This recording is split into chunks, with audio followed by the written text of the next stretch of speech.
Welcome back to Cowes. This week we're at the Royal Corinthian Yacht Club for the 1998 5.5 World Championships, where 26 5.5 metres of various designs gathered from across the world for a 2-week sailing programme consisting of 3 events, starting with the Scandinavian Gold Cup, then followed by the British Open and ending with the 5.5 metre World Championships. One of the oldest boats here in Cowes was the beautiful sleek Talagra 3, steered by Italian Maria Pero Caponida. Well, we found in Italy, in a small island, our 5.5, which was just to be destroyed, and we remade completely. She was made in 57, and she ran for the Olympic Games with a Spanish crew. And she won in 58 and 59 the Coppa Italia, which was then, after the war, one of the most important cup, as it is America Cup now. This event would also be the 50th anniversary of the class, as the 5.5 metre was originally created in 1948 when the International Yacht Racing Union gave a go-ahead to create a new Olympic 3-man keelboat.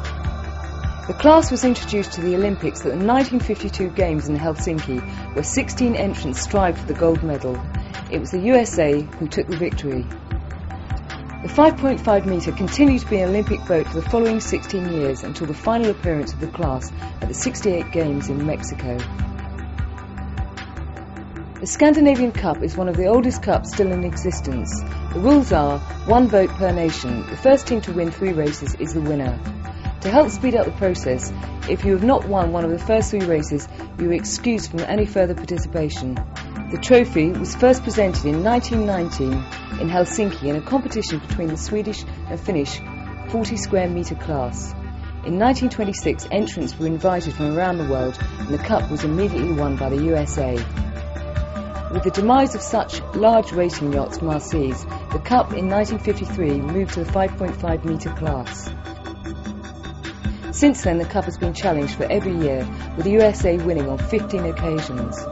Norway and Australia 7, Sweden 6, the Bahamas 4, Finland 3 and Italy once. Here representing Australia, the great yachtsman Gordon Ingate. I was intrigued to know when he started racing a 5.5. This particular one, a fortnight, 14 days. The last time I sailed a 5.5 was 29 years ago, when I won the Scandinavian Gold Cup, and I thought it'd be nice again to do it again before I died.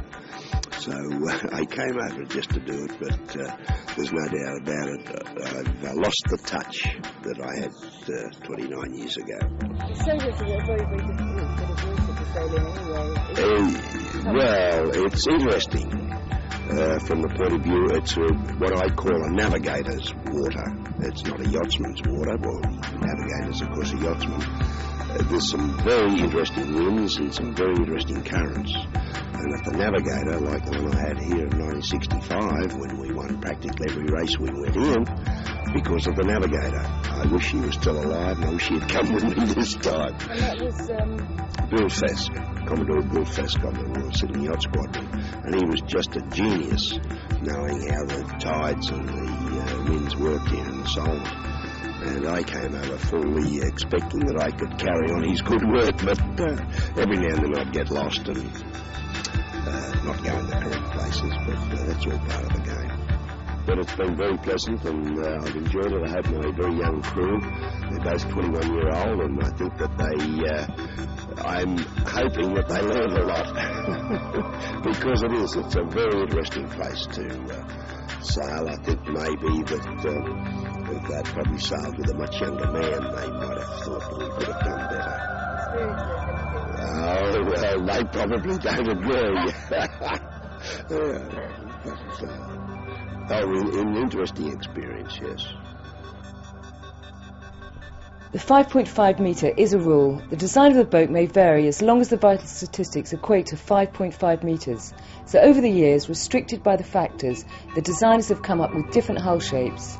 In Switzerland, the boat is very popular for racing on the lakes, where many of the newer shapes are appearing.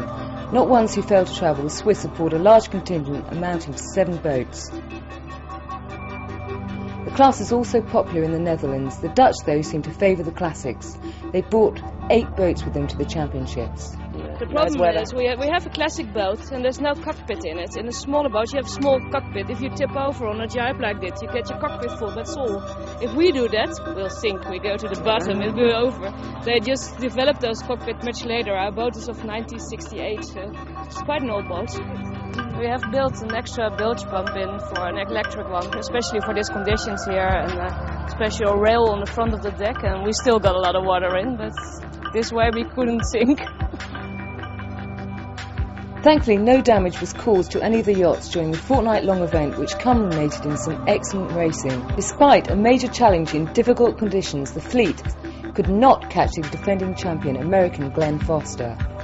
Foster had previously won a bronze medal at Kiel during the 1972 Olympics in a Tempest, one of the classes that superseded the 5.5 as an Olympic boat. Feel absolutely wonderful. It was very, very exciting to do it again. Sailing here at Cowes on the Solent is a very challenging place to sail. It was really very different than where we sailed last year, Biscayne Bay in Miami. There the sea was less, the current was substantially less.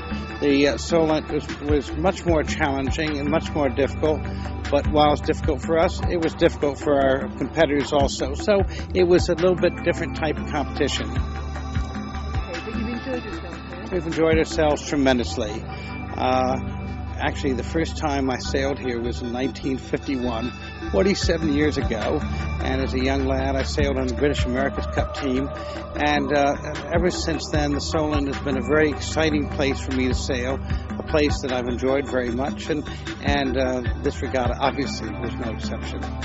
By the end of the week, nobody could deny that Foster and his crew had scored a stunning victory by winning both the Scandinavian Gold Cup and the World Championship title in great style. It's been a pleasure to be able to sail with these two great guys, in particular Mr. Foster. He's absolutely, to say he's a legend in the States may sound like he's past his time, but obviously he's not past his time, but he is definitely a sailing legend in the States, and I think he's even improving on that, as you can see here today. You're very welcome. This has been Jacqueline O'Brien for Sailing TV. Gordon, you should be in here too. I hope Kay doesn't see this one. Oh yes, we'll tell her about that. Gordon, you should, Gordon and I have sailed with and against one another for at least 25 years. Every well over 25 years. So this is fun meeting again.